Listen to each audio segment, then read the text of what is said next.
So, we all know the importance of the fact that Leeds United are currently being linked with a lot of players, and a lot of that will be agent talk. But when stuff comes out of the more reliable sources like The Athletic, Gianluca Di Marzio, as was mentioned yesterday with the Milinkovic-Savic stuff, David Ornstein, another example, then you know that you've got something very, very solid going on. And Leeds United, over the past 24 hours or so, have been very solidly linked with two midfielders. So in this video, I'm going to talk about who those midfielders are, if it's a case of if we get one, we're not getting the other, or we get both, or what that means for the squad, and ultimately what the plan looks like it will be going forwards. But before all of that, I massively appreciate if you live in Leeds, have something you're not doing on the 20th of July, please come along to the Leeds Creator Cup. It's a big old charity match with a bunch of Leeds United creators, YouTubers, influencers, all that kind of thing, all raising money for Prostate Cancer UK. You can get tickets at a link down below, £7 for adults, £3 for kids. It's going to be a fantastic day. Kick-off at 1 p.m, gates open at 11:30. There's a bar, so even if you're not about the football that much, you can just get hammered. Be a good time. Yeah. And if not, you can always watch online either. Anyway, into the main topic of the video.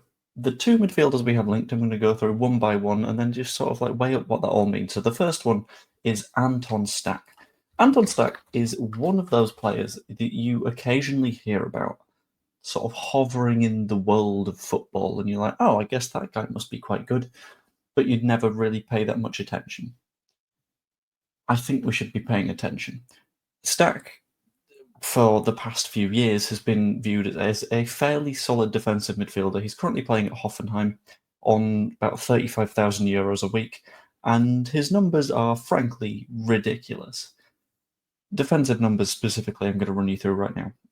Tackles per 90 is in the top half of all midfielders. Interceptions, top 7%. Blocks, top 15%. Clearances, top 1%. He's basically the best in Europe at that. Aerials 1, top 12%. Shoots a fair amount, gets a decent amount of XG. Very, very good as a holding midfielder that will sometimes get forwards. And that is something that I think we could really, really do with. Adds a little bit more sort of defensive solidity to the side, means that in a match against a top six side, for example, Liverpool, City, that kind of squad, you have a little bit more of an ability to just sit back and know that you've got relatively comfortably Stack and Ampadu in front of you, who are players that have also played at centre-back, so it adds a little bit of depth there. Stack would be a fantastic move, and us getting that one done would not be something that I complain about in the slightest, I'll be completely honest with you. Very experienced, played for the German national team. I'd love us to get that move done, as would a lot of people. He is very clearly obscenely high quality. Someone that has slightly more doubted qualities that I still think would add a hell of a lot to the squad, that has also been linked to us for roughly €12 million, and that is our third offer for him, reportedly, is Sean Longstaff. Now, similarly, I'm going to take a look at Longstaff's numbers, and they're not fantastic, I've got to be honest with you. But that's because he's not been playing too much football at Newcastle. If you have a look at the way that he plays, though, fairly solid pass completion, fairly good at receiving progressive passes, playing progressive passes himself. He's the sort of Joe Rothwell-y player that will get you from your box to their box, and then your attacking players can do their thing. Yes, doesn't score a ton. No, doesn't assist a ton. But he's going to get you in the right direction. And that's the sort of thing that you need when, let's be honest, we're not going to have tons of the ball all the time. In addition to that, it looks like he will be actively looking for a way out of Newcastle at the moment. He's not going to play much in the coming seasons, and it looks like Newcastle also want to sell. By the way, Newcastle, I remember they were meant to be having some issues with PSR. What is it that I'm hearing about them being like, actually, yeah, we're about to sign a Langer for 50 million quid. Bonkers. Anyway, outside of all that, Newcastle are continuing this like clear out and rebuild sort of process that they've been doing since they got bought out by an oil state.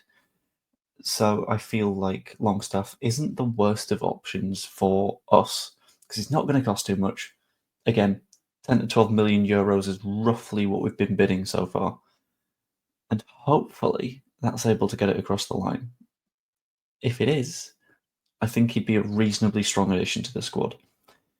And the thing about these is you don't want to say in any of the cases, yes, they start or no, they don't start. However, they will have an impact on the squad, and there's a world in which we're getting both of them. No reports that have come out have said it is this one or this one.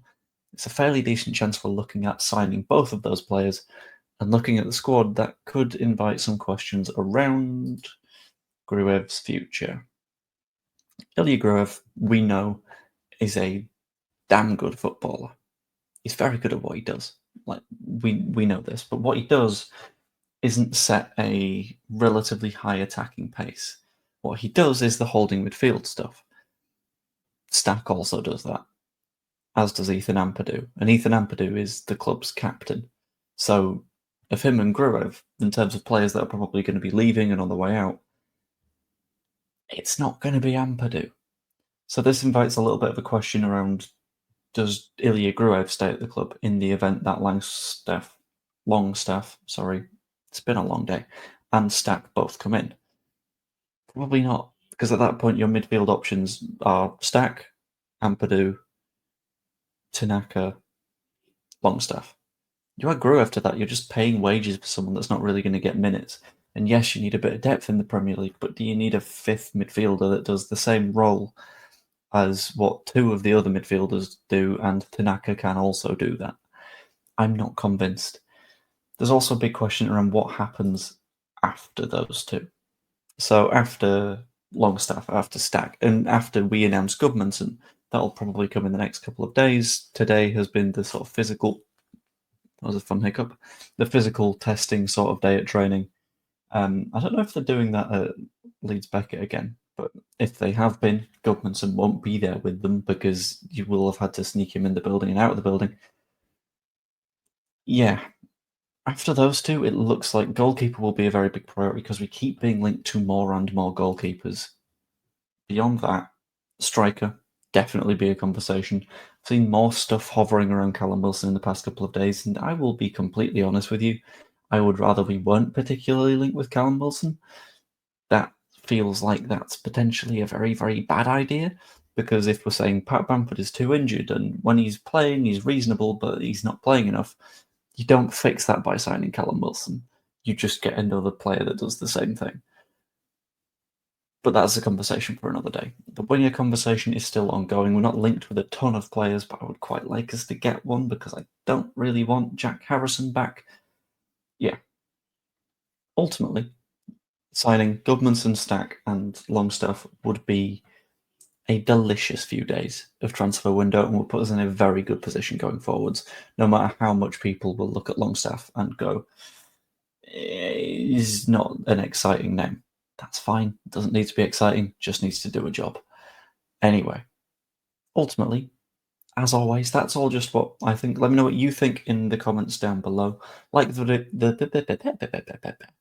video if you enjoyed it. There we go.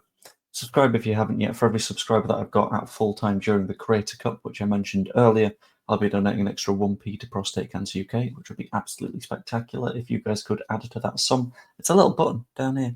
It's easy to click in it. Anyway, hope you enjoyed. I will see you later. Ta-ra.